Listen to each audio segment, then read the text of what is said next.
Там, видите, принудительная вентиляция сделана в комнатах, заклеены сейчас стены, потому что плиточник, ну, плитку пилит, чтобы стены остались бы чистые. Вот такой получается. Это 60 квадратов, да?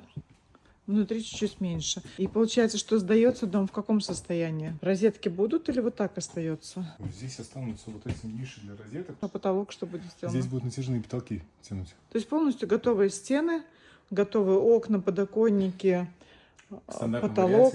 варианте крыша была бы зашита регипсом, Да. а в этом варианте клиент захотел натяжные потолки, поэтому так и осталось. Да. А пол какой остается, когда вы сдаете уже дом? Пол вот такой, это в стандарте.